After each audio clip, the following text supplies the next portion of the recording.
Bonjour Nila, bonjour à tous. Merci, vous pouvez rejoindre nous pour la séance de la PNQ en ce mardi matin. À mes côtés, Nawaz Norbex, bonjour. Bonjour. La PNQ de ce matin, justement, axée l'eau proposition d'un projet de raffinerie de graphite à Mer Rouge. Leader de l'opposition, Arvin Boulel, questionne Premier ministre Pravin Jagnat, qui les connaît, qui faire et quand ce projet-là fin refusé à Jinfei, s'il y a un rapport qui met en garde contre ce projet-là dans la zone portuaire, qui ban risque de sécurité qui posait à ban habitants de la région, à ban l'usine et au site de Ramsar. Les voulait aussi connaître la valeur totale estimée et le rendement annuel attendu du projet.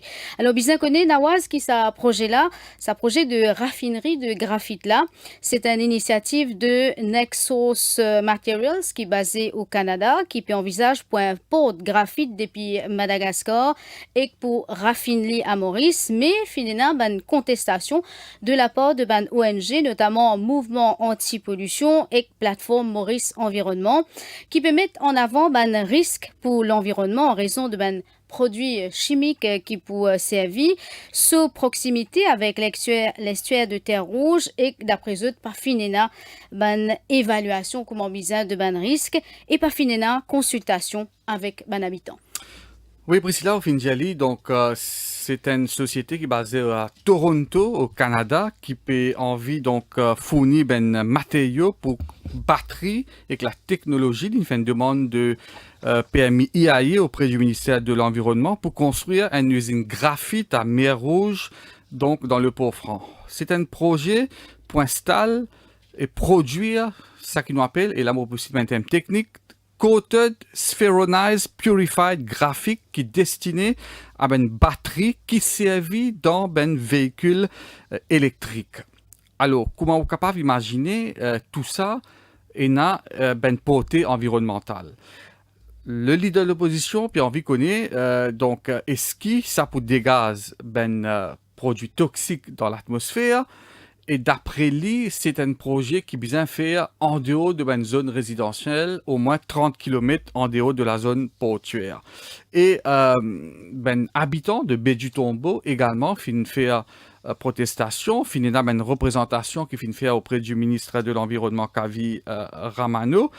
Et le leader de l'opposition qui peut adresser sa question-là ce matin reste à savoir si c'est le Premier ministre qui pour répondre ou bien c'est le ministre de l'Environnement qui pour répondre. Alors, une question que l'opposition envie d'adresser, depuis quand le gouvernement est au courant de sa proposition pour mettre en place une raffinerie de graphite dans Mer Rouge? Est-ce que le gouvernement est au courant de risque qui ce projet-là encourir? Est-ce que le gouvernement est capable d'informer la Chambre de critères qui choisir à Jinfei initialement comme donc le lieu pour faire sa raffinerie-là? Et est-ce que le gouvernement, Premier ministre, est au courant d'une réunion qui tient au ministère de l'Environnement le 25 août 2003, que le ministre Kalichan, qui est aussi un député de la circonscription numéro 5, qui est présent ensemble avec un habitant de Béji-Tombeau et donc membre du mouvement anti-pollution et deux représentants de EDB, Economic Development Board. Et pour demander aussi si le Premier ministre est au courant qui, dans sa réunion-là, que le ministre Kalichan qui est présent, le ministre Ramano lui-même informe un habitant de Béji-Tombeau et de la région de Jinfei qui pas poil de l'avant avec ce projet-là. Ça, d'après l'opposition, il pose la question, est-ce que le Premier ministre est au courant de ça? Et donc, une série de questions encore que l'opposition peut adresser au gouvernement, ce projet-là. Et d'après l'opposition, donc, sa production de batteries-là, il peut dégager dans l'atmosphère une bonne dizaine de tonnes de l'acide par jour. C'est une émission toxique dans l'air. Et donc, l'opposition précédente peut demander au gouvernement pour pas aller de l'avant avec ce projet-là. Certainement, nous pourrons une bonne réponse dans quelques petites minutes. Nous pour aller en direction de l'Assemblée nationale, mais pour rappel, comme on peut dire, Nawaz, à ce stade, la question nous pas fin trouver le site de l'Assemblée Ouais. nationale. La question d'ailleurs qui est adressée donc au Premier ministre. Est-ce que c'est le ministre de l'Environnement qui pourrait répondre à la question, du moins, nous pas pour tarder pour connaître ça. Alors, les bois expliquent à nos auditeurs c'est quoi le graphite précis là. Graphite, il y a une forme de carbone. C'est un des matériaux qui est le plus dur et le plus durable au monde. Donc, il n'est pas forcément une matière dangereuse et il n'est pas inflammable. Donc, le graphite, il est utilisé comme mine dans un crayon, ça qu'on appelle crayon lamine. Hein? Donc, il y a un graphite là-dedans. Et il est servi comme additif à une graisse lubrifiante et comme matériau réfractaire. Et la demande pour le graphite est en hausse parce que donc, ça servi dans plusieurs applications projet d'application qui fait dans le monde, et que ce soit pour une batterie pour un véhicule électrique, dans fabrication de produits électroniques, dans stockage des énergies renouvelables ou dans une technologie médicale. Mais l'opposition, l'île pour vivre le risque, et le point de l'opposition, c'est qu'il pas capable de faire ce projet-là alors qu'il y a une zone résidentielle donc dans le voisinage précis là. Alors, nous rappelle, entre-temps, donc, la question, la PNQ, donc, du leader de l'opposition, Arvin Boulel, ce matin, qui questionne, donc, Pravin Jugnut. L'IP connaît, donc, qui faire et quand ce projet-là finit refusé à Jinfei, s'il y a un rapport qui met en garde contre ce projet-là dans la zone portuaire et qui a un risque de sécurité qui posait à les habitants de la région, à l'usine et au site Ramsar. Donc, il voulait aussi connaître la valeur totale estimée et le rendement annuel attendu du projet. Est-ce que nous pouvons aller tout de suite en direction de l'Assemblée nationale? Alors, Priscilla, donc, ce retard dans le début de la PNQ laisse présager qu'il y a un problème par rapport soit à la question, soit à la personne qui peut répondre, comme Mambo Péjaou. Donc, est-ce que c'est le Premier ministre qui peut transférer la question au ministre de l'Environnement, ou bien la question lui-même est un problème? Voilà. Donc, il paraît que maintenant c'est fait, le speaker peut faire sur l'entrée. Nous pouvons connaître si c'est le Premier ministre lui-même pour répondre ou c'est le ministre de l'Environnement. Et nous mettons tout de suite donc, le cap sur l'Assemblée nationale.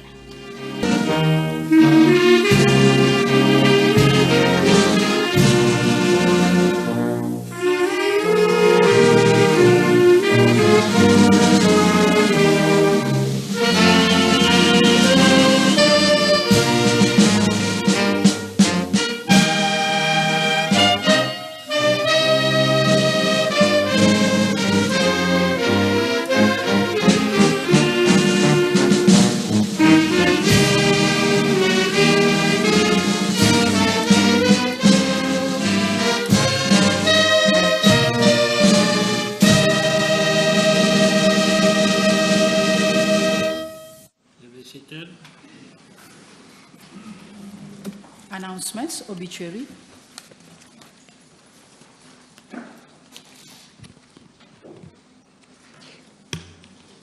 Mr. Speaker, sir, it is with deep sadness that we have learned of the demise of Dr. Rohit Bidesi, former Member of Parliament, on Thursday, 20th of June 2024, at the age of 82, and Dr. Mohammed Siddik Chedi, former Member of Parliament, on Sunday, 23rd of June 2024, at the age of 73. Dr. Bidesi was born on 2nd of November 1941 in Floreal. He studied medicine at Wadia College, Pune, and at Kharkov State Medical Institute. He subsequently began his career as medical officer at the Ministry of Health. Dr. Bidesi's political journey started in 1976 when he stood as candidate for the general election under the banner of the Independence Party in constituency number 16, Bakwa and Floreal. He was elected as first member. In the year 1977, he was designated to serve on the Public Accounts Committee. In 1982, Dr. Bidesi was again elected as first member, constituency number 16, Bakwa and Floreal, under the banner of the MMM-PSM Alliance. On 18th of June 1982, Dr. Bidesi was appointed Minister of Works, a post which he held until June 1983.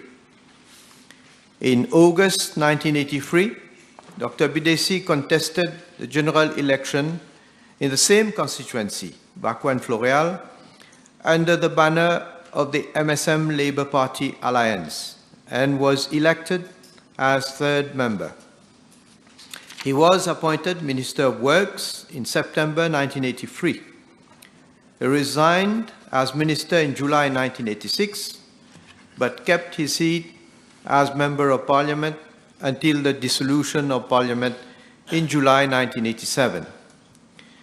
In 1995, Dr. Bidesi stood as candidate of the MSM-RMM Alliance at the general election in constituency number 14, Savannah and Black River, but was not elected. He also contested the 2014 general election in constituency number 16, Bakwa and Floreal, as an MMSD candidate, but was not returned. In 2016, Dr. Bidesi founded a new political party, the Parti Socialiste. Mr. Speaker, sir, may I request you to kindly direct the clock to convey the deep condolences of the Assembly to the bereaved family, in particular to his children. Thank you very much, Mr. Speaker. Mr. Speaker, on behalf of the opposition, I associate myself with the tribute paid by Honorable Prime Minister to the late Dr. Rohit Bidesi. Mr. Speaker, kindly direct the clerk of the National Assembly to convey our deep condolences to members of the bereaved family. Honorable members, I associate myself with the tribute paid to the memory of late Dr. Rohit Bidesi, former Member of Parliament, by the Honorable Prime Minister and the Honorable Leader of Opposition, and I direct the clerk to convey the deep condolences of the Assembly to the bereaved family. Next announcement. Yes, Mr. Speaker, sir, Dr. Chedi joined active politics after his medical studies in Dublin. In the year 1991, he stood as candidate for the general election under the banner of Alliance Parti Travailliste, PMSD, in constituency number 19, Stanley and Rosil. He was not elected, but was nominated to serve the then Legislative Assembly under the best loser system. In December 1995, Dr. Chedi contested the National Assembly elections again in constituency number 19 under the banner of Alliance Parti Travailliste MMM and was elected as second member. On 30th of December 1995, Dr. Chedi was appointed Minister of Works, a portfolio which he held until 1st July 1997. On 2nd July 1997, he was assigned the portfolio of Minister of Public Infrastructure, which he occupied until October 1998. From October 1998 until August 2000, Dr. Chedi was the minister responsible for the Ministry of Environment, Human Resource Development and Employment, which was later restyled as Ministry of Environment and Urban and Rural Development. At the September 2000 National Assembly elections, Dr. Chedi was re-elected as second member in constituency number 3, Port Louis Maritime and Port Louis East, under the banner of Alliance Parti Travailliste PMXD. In September 2004, Dr. Chedi resigned as member of the National Assembly. Dr. Chedi contested the 2005 National Assembly election in the same constituency number 3 under the banner of Alliance Sociale, but he was not elected. From 2006 to October 2008, Dr. Chedi served as president of the Mauritius Ports Authority.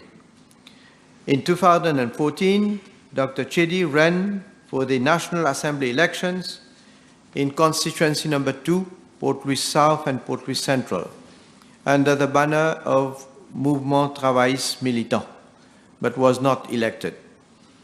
Mr. Speaker, sir, may I kindly request you to direct the clerk to convey the deep condolences of the Assembly to the bereaved family, in particular to his wife and children. Honourable Leader of the Opposition. Mr. Speaker, on behalf of the opposition, I associate myself with the tribute paid by Honourable Prime Minister to the late Dr. Siddik Chedi, former member of the National Assembly. Mr. Speaker, kindly direct the clerk of the National Assembly to convey our deepest condolences to members of the bereaved family. Honourable members, I associate myself with the tribute paid to the memory of late Dr. Siddik Chedi, former Member of Parliament, by the Honourable Prime Minister and the Honourable Leader of Opposition, and I direct the clerk to convey the deep condolences of the family to the bereaved family. Thank you. Honourable members, I have one announcement for the time being. I wish to draw the attention of the House to a press article which appeared in Daily Express of Friday, 21st June 2024, under the caption, Committee of Supply, Budget 2024-25, Présidence Nazurali boycotté. The said press article purports to cause aspersions on my impartiality as a speaker in the discharge of my duties and has also caused doubts on my discretionary powers of requesting Honourable Ashley Itu to chair the Committee of Supply in his capacity as Deputy Chairperson of Committees in accordance with the provisions of Standing Order 8.2. Honourable members, I view this matter with serious concern as this amounts to an external interference and an invasion of the privileges of the House and that of the Speaker in the discharge of his functions. I have therefore deemed it fit to set records straight. Honourable members, the House will recall that Honourable Ashley Itu was elected Deputy Chairperson of Committees at the sitting of Tuesday, 26 March 2024 by the Assembly, pursuant to the provisions of Standing Order 7.7, and has not had the opportunity of chairing any Committee of Supply until Tuesday 18th and Wednesday 19th June 2024. Honourable members, it is clear from the provisions of Standing Order 8.2 that the discretion of giving the chair to the Deputy Chairperson of Committees for chairing the Committee of Supply rests with the Speaker, the more so that the duties of the Deputy Chairperson of Committees is to chair the Committee of Supply. The House may also wish to note that on numerous occasions, when the Speaker was chairing the Committee of Supply, questions have been put to the Honourable Prime Minister as to the number of committees chaired by the Deputy Chairperson of Committees, thereby prompting the Speaker to take this decision in all fairness of giving the opportunity to Honourable Ashley Itu to chair the Committee of Supply. Therefore, the issue of boycotting the Deputy Speaker from this exercise does not arise. Although the contents of the said press article potentially amount to a contempt of the Assembly under Section 6(1)(s) of the National Assembly Privileges, Immunities and Powers Act, I am nevertheless making an appeal to members of the media to exercise caution while publishing articles which may be misleading and tantamount to causing doubts on the democratic processes of this august Assembly. I thank you. Papers have been laid. Questions? Honorable Leader of the Opposition. Thank you very much. Mr. Speaker, I've given notice to ask the Honorable, I've given notice to a private notice question to ask the Honorable Prime Minister, Minister of Defense, Home Affairs and External Communication, Minister for Rodrigo Outer Island and Territorial Integrity, whether in regard to the proposed setting up of a graphite refinery by Nexos CSPG Mauritius Limited in the port area, he will state A, the reasons as to why the said project was not entertained at the Jinfei and the date thereof.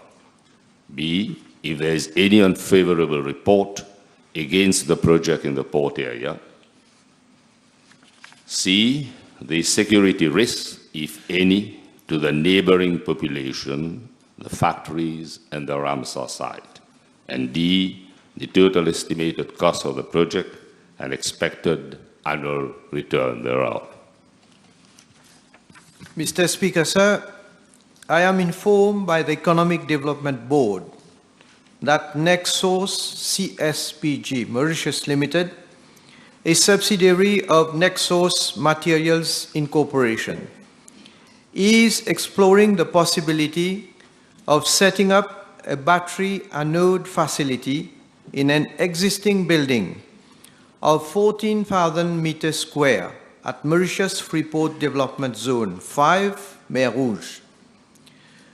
The project involves the purification of 8,000 tons of flake graphite per annum to obtain 3,600 tons of spherical purified graphite or coated spherical purified graphite per annum. The subject site is of an extent of 33,840 meters square and has been leased to the promoter by Mauritius Freeport Development Limited. A conditional lease agreement has been signed in November 2023, but will take effect once the promoter receives all the necessary permits and clearances, including an EIA license. The promoter intends to expand its capacity to 14,400 tons per annum of coated spherical purified graphite in the second phase. The project will consist of an effluent treatment plant, a solid waste storage area, an acid neutralizer storage area, a heavy fuel oil and liquefied petroleum gas storage area, a firefighting pump room, cooling towers, and offices and mess rooms. Upon arrival of containers from the Mauritius Container Terminal, the bagged and containerized flake graphite will be transported to the Freeport zone for processing. The promoter is engaging with Mauritius Freeport Development Limited to act as logistics provider for the setting up of Nexos's business activity. It will entail the processing of graphite flakes imported from Madagascar prior to re-export of spherical purified graphite and coated spherical purified graphite to Japan, the United States, the European Union for manufacturing of batteries for electric vehicles. Nexos is planning and forecasting 14,400 tons per annum of coated spherical purified graphite. The processing plant will consist of 4 lines producing 3,600 tons per annum.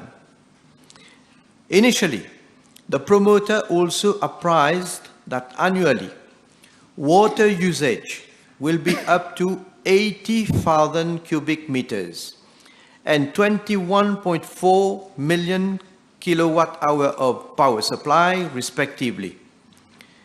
Recently, Nexos is working on a new methodology which is under progress for recycling of the overall water from the processing plants to avoid liquid wastage and discharge.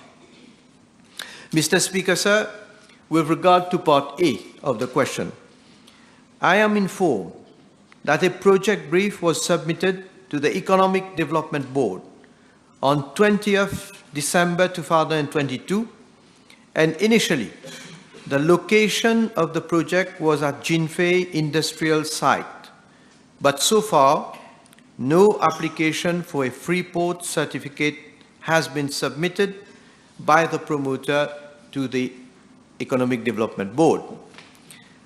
I am also informed that the Honorable Minister of Environment, Solid Waste Management and Climate Change and the Minister of Labour, Human Resource Development and Training had a meeting with the inhabitants of Bejitombo in the former's office in the presence of representatives of his ministry on 25th August 2023 to hear grievances raised regarding the nature and location of the proposed activity at Jinfei. Following complaints from the inhabitants of Bejitombo, the promoter changed the project location to Mer Rouge. Mr. Speaker, sir, with regard to Part B of the question, the Mauritius Freeport Development Company Limited holds a lease from the Mauritius Ports Authority for carrying out Freeport activities over a plot of land declared as Freeport Zone 5 in the port area. The Mauritius Freeport Development has developed its lease site with building facilities which the company rents to promoters for carrying out storage and light industrial activities. At the lessee's request, a meeting was held by the Mauritius Ports Authority with representatives of the Mauritius Freeport Development Limited, the Economic Development Board Limited, and the promoter, as well as their consultants, on 18th of September 2023, in connection with the project proposal to set up a battery anode facility within part of the leased site. The following observations were made in respect of this proposal. 1. A significant land area of around 3.4 hectares, including 1.4 hectares of building, representing more than 10% of the lease site, will be required for the implementation of the project. 2. The process will involve manipulation of dangerous products, and the proposed development will require tanks to store significant amounts of acids as well as water treatment plant and a 25-meter high chimney. 3.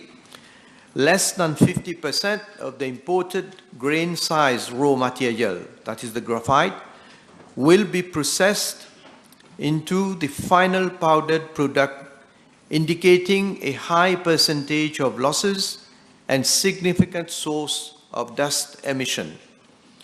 And 4, the facility plant is intended to be constructed adjacent to the Mauritius container terminal and within a radius of less than 350 meters from the rivulet Mer Rouge Bird Sanctuary, a declared Ramsar site and an environmentally sensitive area.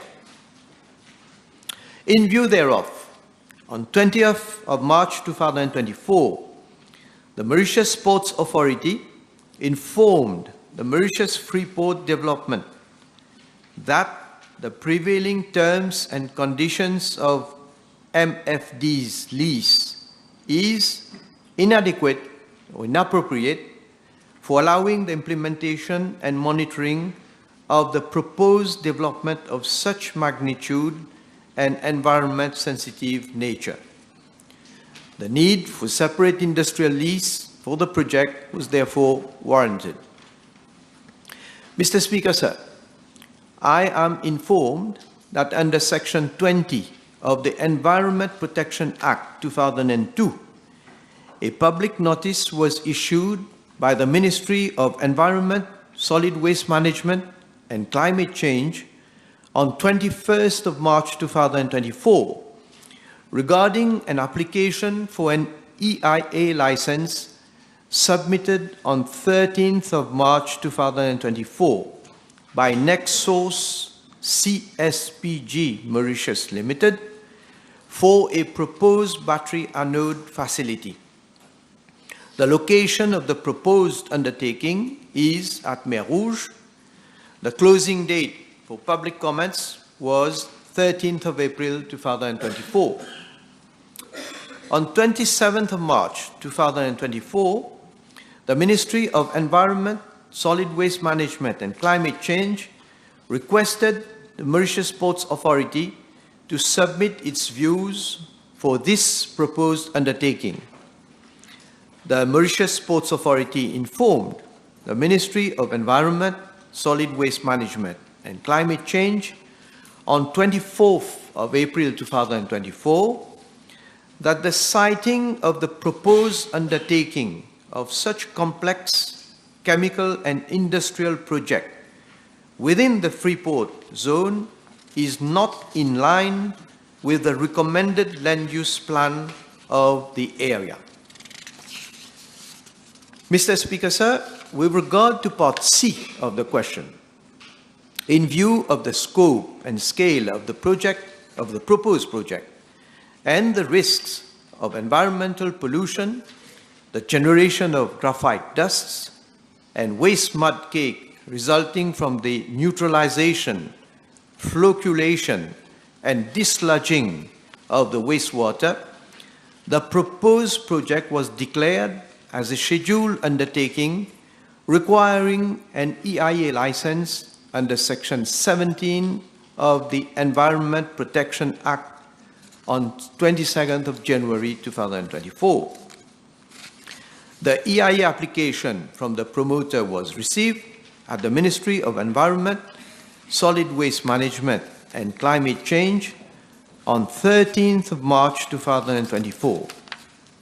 As per the application, the nearest residential area is 446 meters from the site.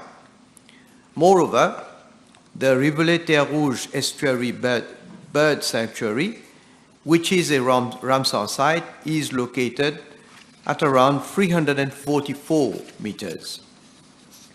I am informed that following the public notice of 21st of March 2024, comments have been received, amongst others, from Mouvement Anti-Pollution and Plateforme Maurice l'Environnement, raising concerns regarding the implementation of the project on the proposed site.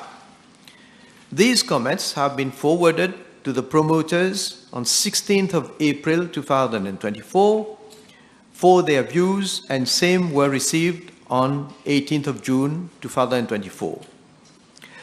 I am further informed that the views of the Ministry of Health and Wellness, the Ministry of Housing and Land Use Planning, the Ministry of Labour, Human Resource Development and Training, the Commissioner of Police, the Water Resources Unit, the Wastewater Management Authority, the Mauritius Ports Authority, the Geotechnical Unit, the Municipal Council of Port Louis, and the National Disaster Risk Reduction Management Center, amongst others, have been sought by the Ministry of Environment, Solid Waste Management and Climate Change.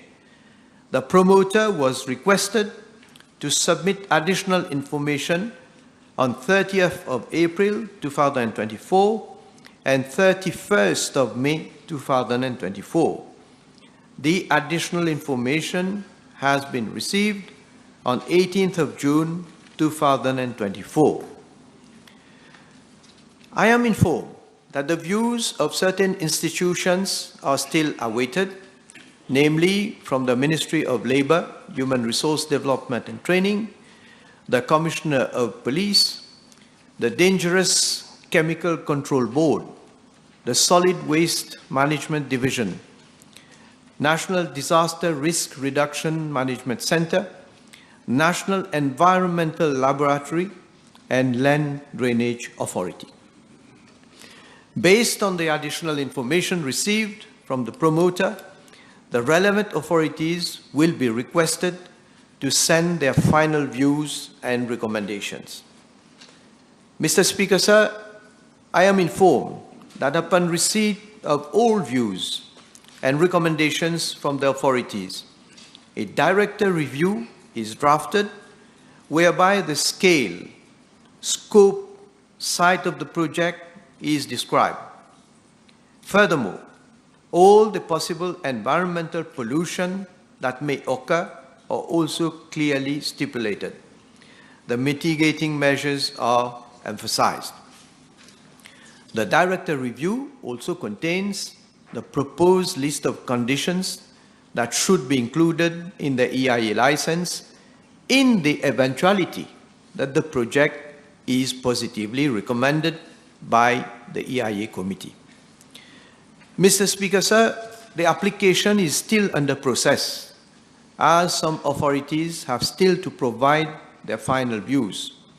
It is only upon receipt of all views from these authorities that the application will be tabled to the EIA committee. Mr. Speaker, sir, as regards Part D of the question, I am informed that as per the project proposal, the initial investment is to the tune of $50 million and is expected to create over 120 jobs directly and some 300 jobs indirectly. An annual turnover to the tune of $100 million is expected to be generated. Mr. Speaker, sir, let me reassure the Honourable Leader of the Opposition and the population at large that every single process and legal requirements will be strictly adhered to in considering a project of such complexity with environmental and societal risks. For any such project, the EIA clearance is the sine qua non condition for further consideration. We are, I can say, a responsible government, and we will act responsibly. Thank you. Mr. Speaker, it is precisely because we are all responsible and we want to act responsibly. And in the light of what Prime Minister has stated, and he has stated the arguments, he has put across the arguments very forcefully, can I impress upon Prime Minister, in the light of the hazardous substances and dangerous chemicals being used by the promoter, and the serious health and security risks that the proposed activities pose to the neighboring population, the factories and Ramsar site, will the Prime Minister reassure the House, the country and the nation as a whole, that he will make sure that the activity is not carried out, that this project should be set aside and shelved? Well, the Leader of the Opposition is saying that he impressed on me. I see the contrary. I've already impressed on him because my answer, he has commented on my answer, which is very clear, which has already indicated what are the issues that are going to be considered by the different stakeholders. But let me reassure the Honourable Leader of the Opposition. Nous sommes un État de droit. Nous avons des lois. Lorsqu'il y a une application au niveau de l'Economic Development Board pour faire un projet, cette application doit suivre son cours. Il y a des ministères qui sont concernés, il y a des autorités, il y a des départements. Et dans ce cas, comme je viens d'expliquer, même si au préalable, nous, comme les personnes, nous avons des réserves, mais c'est aux techniciens, c'est aux experts de venir nous donner leur point de vue afin que nous puissions prendre une décision. Et dans ce cas, l'application est en train d'être examinée par les autorités concernées et bien sûr, l'autorité principale, comme je viens de dire, c'est le ministère de l'Environnement, le comité qui est en train d'étudier l'application pour un EIA. Je ne vais pas répéter tout ce que j'ai dit, on a des observations, on a des points de vue qui ont été soumis, et on a des éclaircissements qui ont été demandés de la part des promoteurs aussi, et les stakeholders sont en train de faire leur travail, et le comité va examiner tout ce qu'il y a en ce qui concerne les risques surtout, les risques de pollution, les risques environnementaux. Donc, allons laisser, j'espère que le leader de l'opposition va être d'accord, allons laisser les autorités, le comité faire son travail et faire éventuellement la recommandation pour que le gouvernement puisse prendre une décision. Can I advise Prime Minister to, not advise, but can I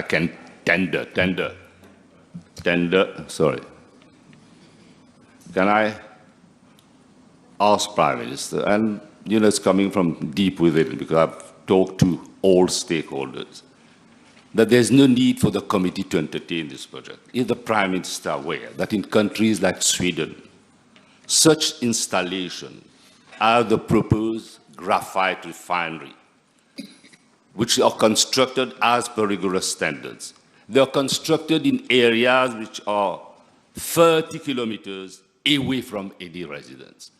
And much to the dismay of the population, the Prime Minister is saying that if this project is going to be entertained, it will be located in a strategic location where there are strategic assets and industries in the port. Well, Mr. Speaker, sir, in Sweden, if it is 30 kilometers from any residential or any other area, who am I to be in a position to say whether it should be 30 kilometers? I don't know. It must be, I believe such activities are also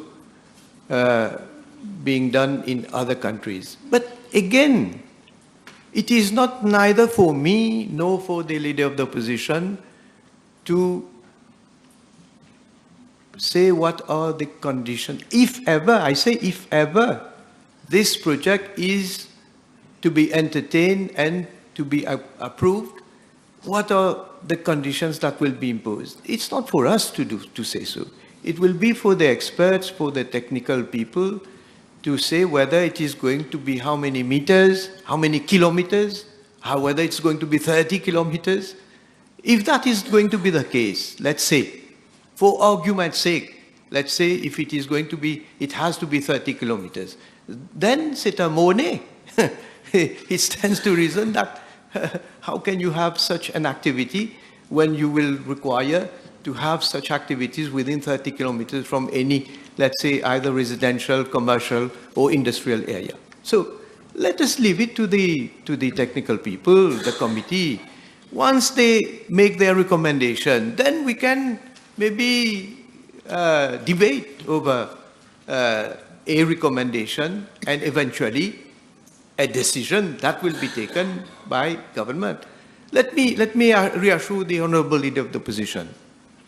This activity was not even in any of the schedule of the Environment Protection Act.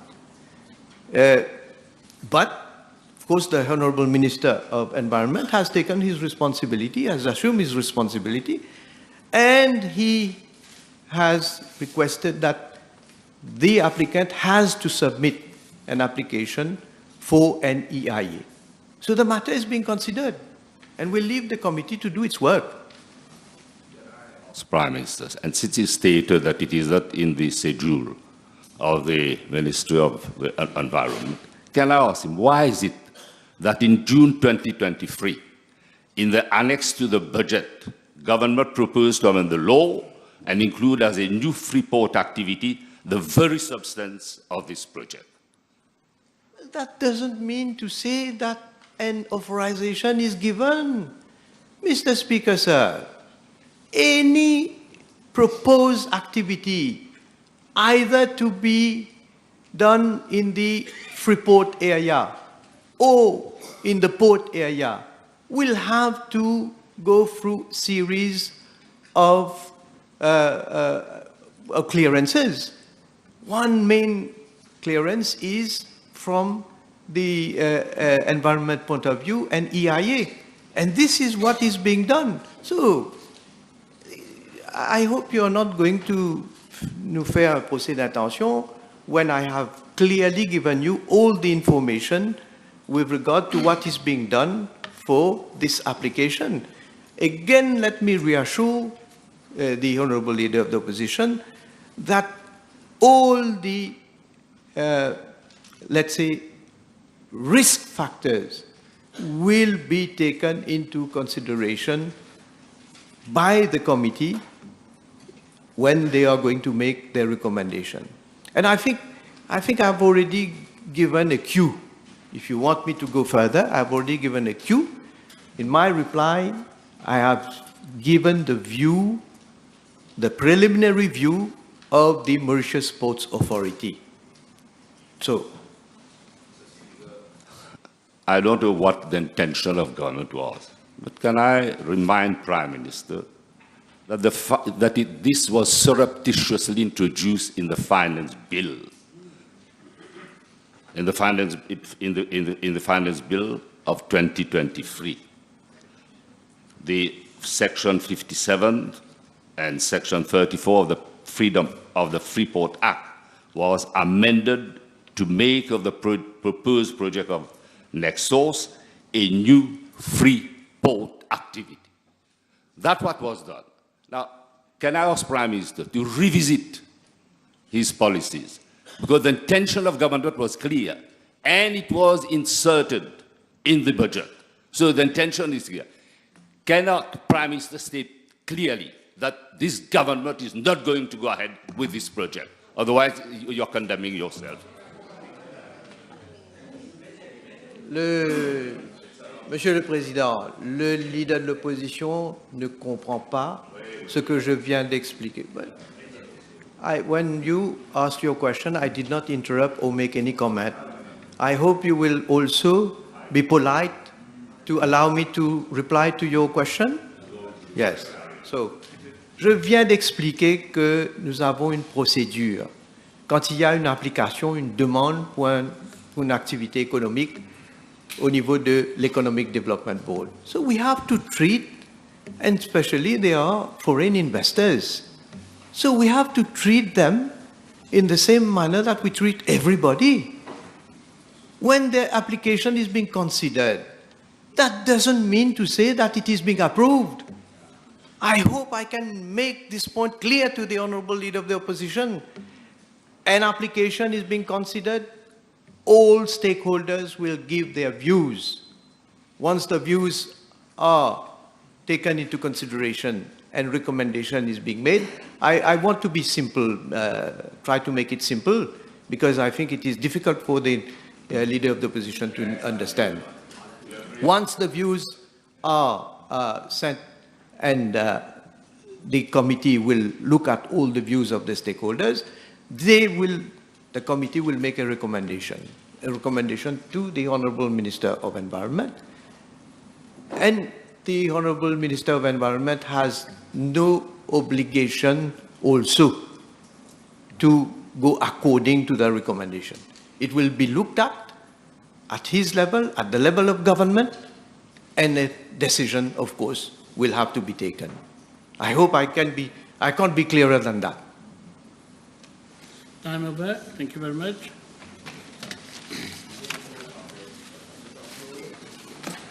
Question to Prime Minister.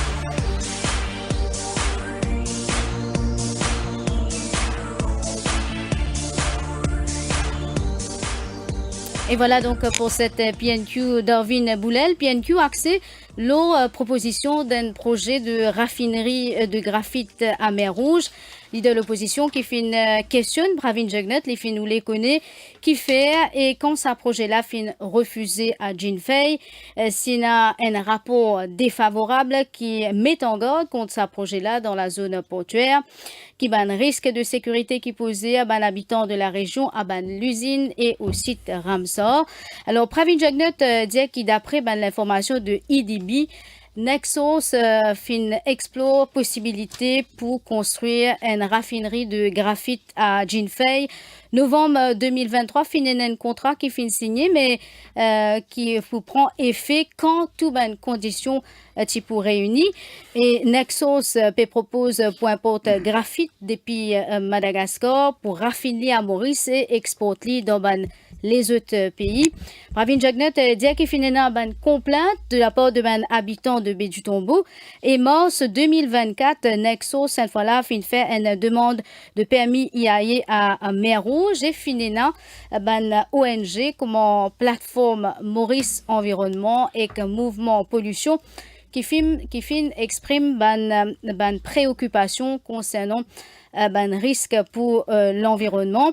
Et selon Pravin Jugnut, toujours promoteur fin appelé pour soumettre l'information additionnelle à l'autorité, ce qu'il fin faire. Et autorité donc pour donner cette recommandation, l'idée que le permis IAE donc pas encore, c'est-à-dire qu'il peut process avec le permis IAE, pas encore, il n'y a aucune décision qui fin arrêtée, il y a un comité qui peut travailler là. Pravin Jugnut dit qu'il IAE license, l'idée ça est très important d'un projet aussi sérieux. Et Orvin Boulel, de ce côté, fin dire qu'il ne faudrait pas aller de l'avant avec un tel projet en raison de risque. Pravin Jugnut dit qu'il nous donne un état de droit et quand il y a une application, donc besoin laisse procédure suivre ce cours. Il dit même si nous avons une réserve, c'est un technicien qui est capable de donner ce point de vue le risque. Et il dit qu'il faudrait laisser le comité faire ce travail. Donc, à partir de là, le gouvernement pour prendre cette décision. Orvin Boulel fin encore une fois insister qu'il ne faudrait pas aller de l'avant avec ce projet-là. Mais encore une fois, Pravin Jugnut dit qu'il y a tout ban risque pour prendre en considération Nawaz Nomux.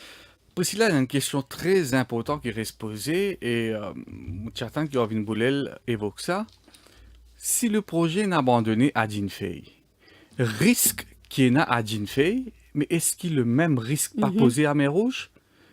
Parce que de premier, c'est confirmé que ce projet-là finit abandonné à Jinfei et change le site pour la Mer Rouge. Mais ça risque qui est posé à Jinfei là, est-ce qu'il n'est pas posé à Mer Rouge? Donc, moi, pensez, ça c'est une question très importante. Parce que le Premier ministre peut dire que 446 mètres du site est une zone résidentielle. Et à 344 mètres du site, il y a le Ramsar site. Et alors qui, Orvin Boulel peut dire qu'en Suède, un tel projet fait 30 km de distance d'une zone résidentielle. Et là, Pravin Jugnut dit, si ça c'est un critère indispensable, c'est-à-dire qu'il besoin faire ça 30 km, ce projet-là besoin faire ça 30 km dans une zone résidentielle, Pravin Jugnut dit, et mon site li, le projet est un monnaie. Alors, un autre élément d'information qui est très important pour ici, c'est que le Dangerous Chemical Control Board pas encore donne seule opinion.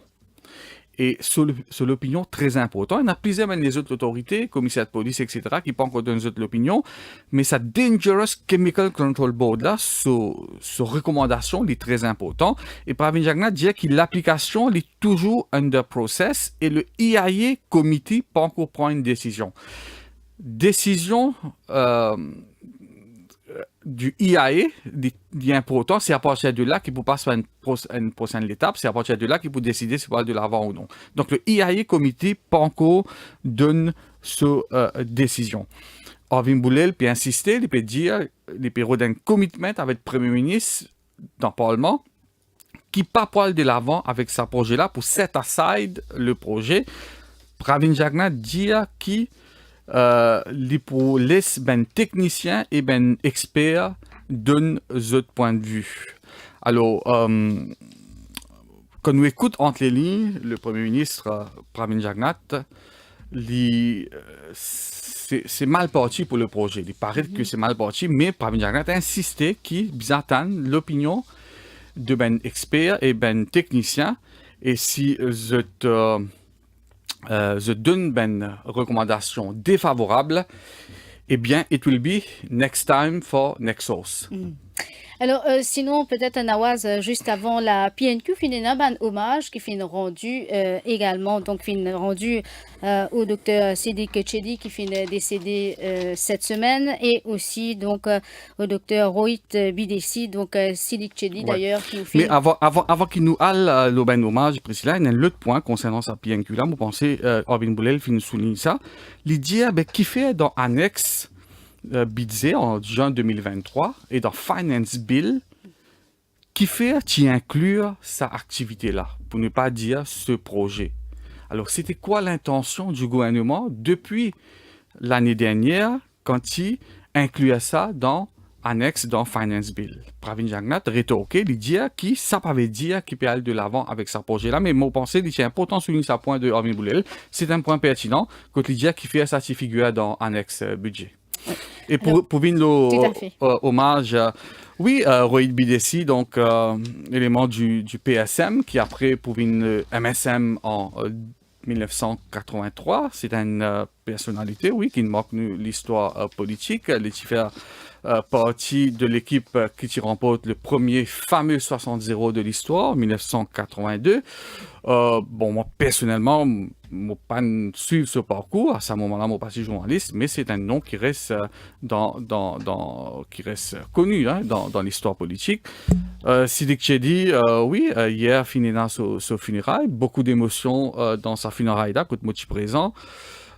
Siddik Chedi, donc, lui...